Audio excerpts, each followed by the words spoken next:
Welcome back, my art friends. Today you're going to need blue, green, purple, a mixture of pink, purple, and red, yellow, orange, black, brown, and white. Don't forget to have your handy dandy water as well as your paint rag ready to keep your brushes clean. And we'll be using my favorite brushes, my medium flat brush, as well as a couple of medium and small round brushes. So let's get started. With my medium flat brush, I'm just going to make a line of purple paint about a third of the way down and cover everything in front of that purple.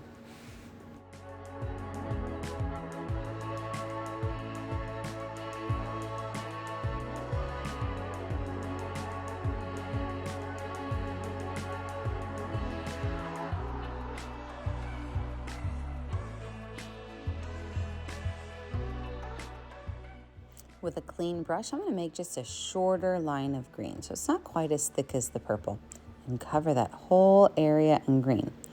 Now, to blend that green and purple line, what I'm going to do is I'm just going to keep my green on my brush. I'm going to run over that line that connects the two just a little bit. I'm just going to keep my brush running over that line until it smooths out and mixes well. The clean brush, I'm going to do the exact same thing with blue at the bottom area. So fill that whole bottom space in with blue and then just run that brush along between the blue and the green to blend them together.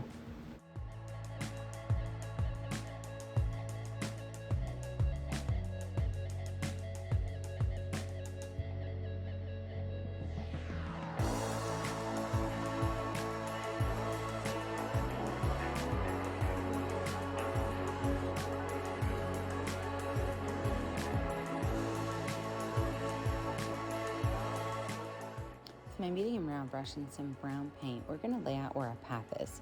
So I've got some brown and some white on here, so it's a light brown. In the very center of the canvas, just down a little bit, I'm going to make just a small little horizontal line. And then a big gigantic S where the bottom of the S kind of flows out like a tail. So when you're looking at something like this, you want that back part to be skinnier, and as you come towards the front of your painting, make it a little bit thicker. That's going to give you that illusion of perspective.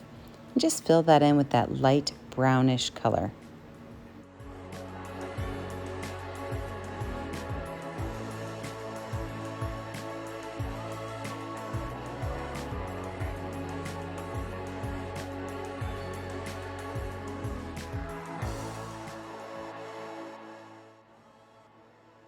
Using that same brush with some brown paint, I'm just going to make some horizontal lines. And these lines don't have to go all the way across your path.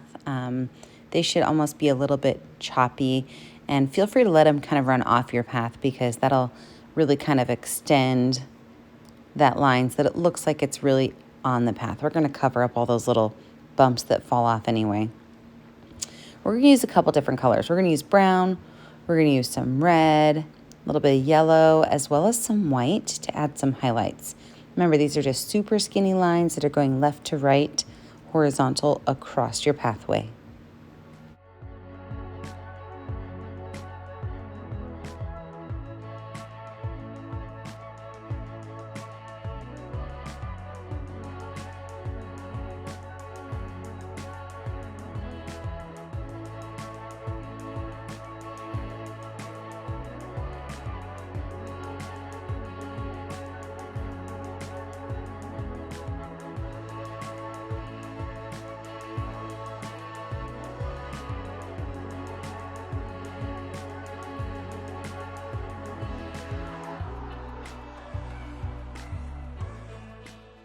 I'm going to take my 3/4 inch flat brush and pull the bristles apart, and I'm going to put half green and half purple on it. And then what I'm going to do is I'm just going to add a texture to the entire background. So I'm going to use green and blue in my blue area. I'm going to use some green and blue in my green area, and then I'm going to use some blue and purple in my purple area. And what I want to do is make sure that these three colors kind of blend together nicely with this foresty texture so that when I add my trees in, they're not just sitting in this weird three-colored background. So all I'm doing is just tapping my brush Even pulling some of those lines out onto the path to kind of cover that path, just to give me a little bit of a textured background.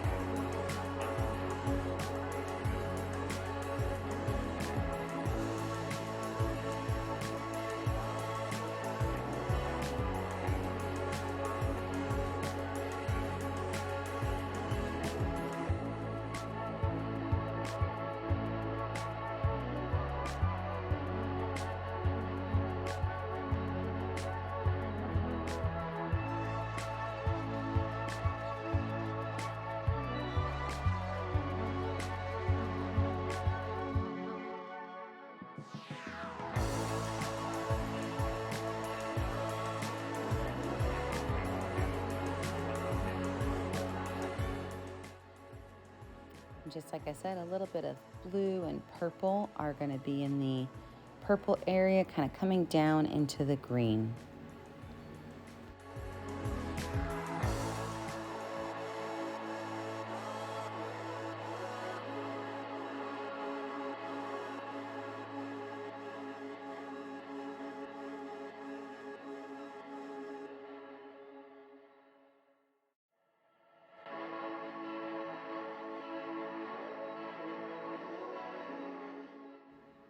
The last color I'm going to use is going to be a little bit of purple and green at the top of this, and then I'm going to switch to, like I said, that green and blue to blend that whole background together.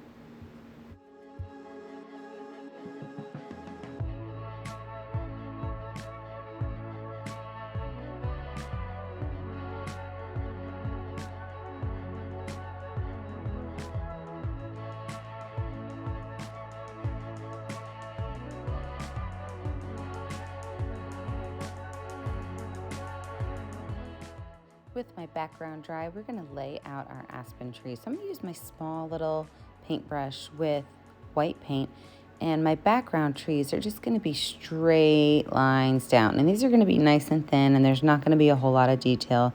They're going to be in the background of the picture. I like to keep my trees in odd numbers, so think about that as you're painting. If you want to have any kind of branches on them, I like to keep my branches in little Y shapes, and I also like to make sure that my trees do not all end at the same point in my picture plane. My first two ended the exact same, so I'm going to bring this one down a little bit lower and add some branches. And the branches I like to use, they're called Y branches. They just are one line and then a second line that sometimes looks like a letter Y. See that? So feel free to add branches. You don't have to add branches to these because they're in the background, but add some odd numbered, ending at different points on your picture plane, skinny little aspen trees.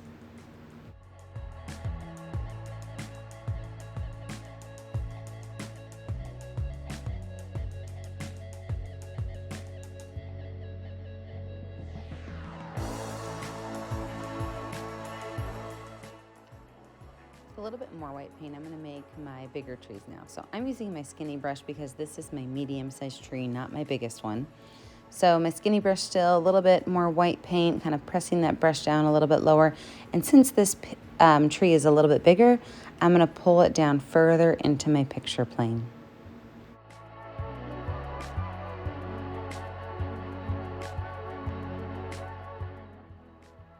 Now for my big tree, I went back to my big flat brush, and I'm just going to lay that down to make a nice even thickness going down that tree.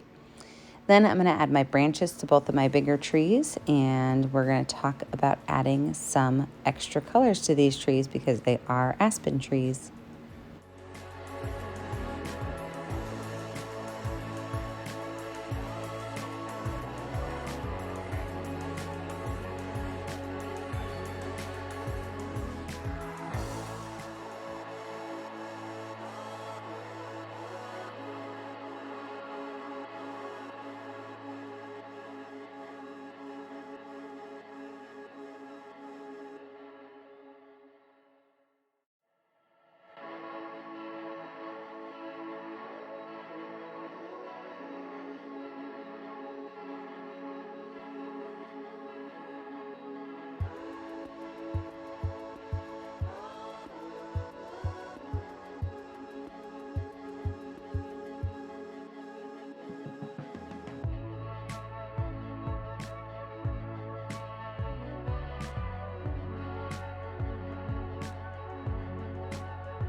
There's a few different ways you can add your color to your aspen tree. You could take your medium paintbrush and add some spots of black and brown on it and pull those across. So that's option number one, which I'm going to show you.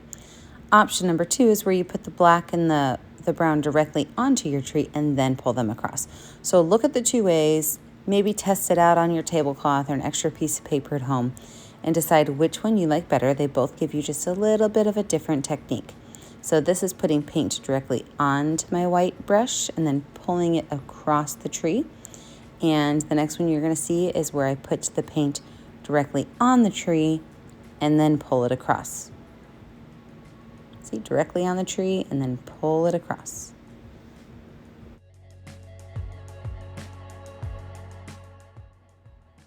Don't forget to add these colors to the opposite side of your tree as well as to all of those little branches that you have. For my branches, I definitely like to switch to my small brush because I do think it works just a little bit better at those small spaces. Then I'm going to take my paintbrush and lay it down perpendicular on my canvas, and I'm just going to tap around in some white. I'm going to add a little bit more white on the top of these colors. That'll cover any spot I don't love. And remember, we do still have a whole nother layer of color we're going to add to these trees. So just adding a little bit of texture by tapping along with some plain white paint after I get my brown and my black where I like it.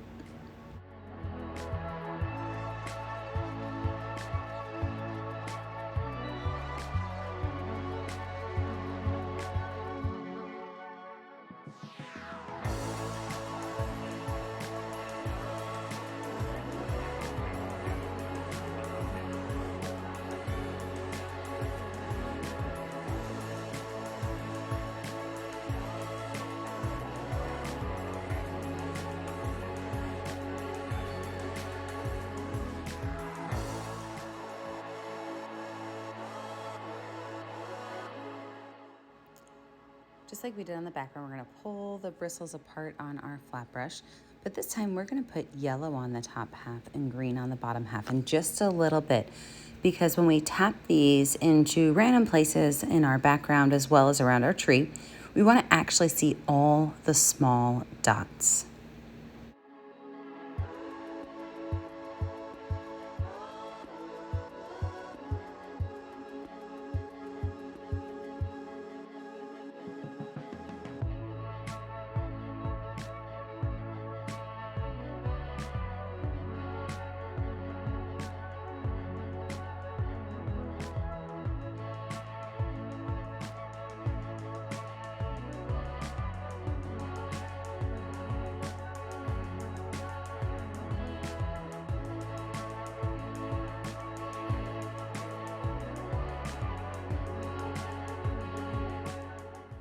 Now with my smallest round brush, I'm going to go in and add the fine details to my aspen trees. So these are going to be areas of black and brown, maybe even a little bit of gray, that are going to be almost like camouflage patchwork on these trees. You really want to make sure that you're not making it even on left to right, making it symmetrical. All of these should be slightly different sizes, areas, very jagged, dark spots on the tree. You can even add some random little lines that kind of go across. Make sure that they curve just a little bit like a smiley face to show the roundness of the tree. And we're going to do this on all three of our trees, including the branches, just adding those little details of black and brown, maybe even making it curved around the bottom of the branches to show where the branch is attached to the tree.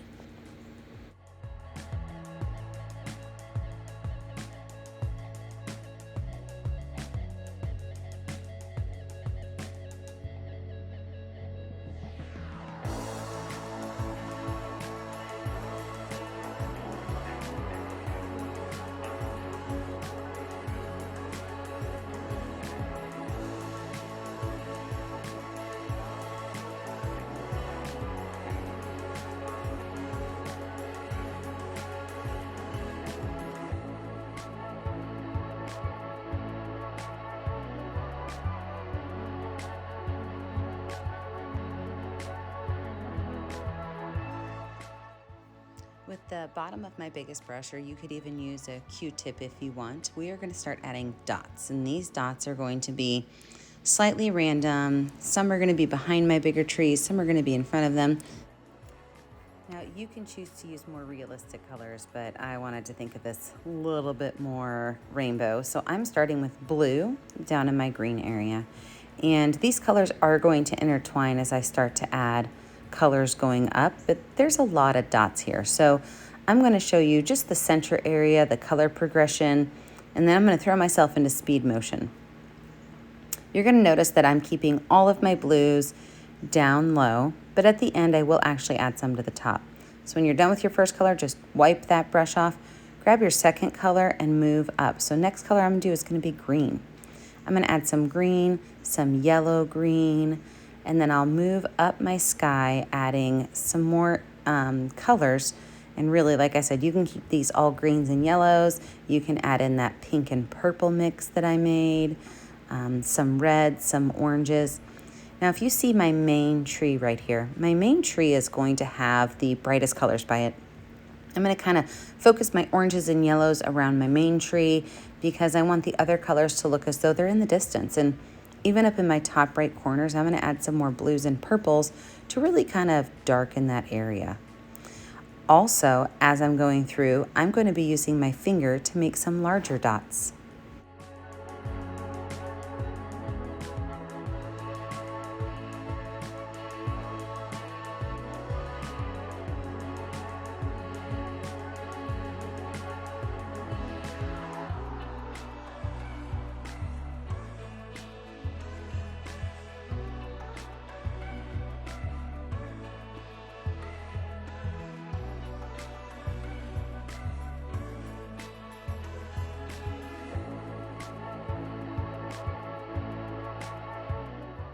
I'm happy that took me in speed motion because it took me almost 20 minutes. Don't forget when you're done to pick a color that shows up well on your canvas and sign your initials. I always put my initials in my bottom right corner so that I know which pictures are mine. And remember, I don't get to see what you're making at home unless you post it on our Facebook page, Painting with a Purpose. Be sure that you like and subscribe to our YouTube channel, Painting with a Purpose. And remember, as always, stay kind, stay creative, and stay safe. Have a great day, friends. Bye now.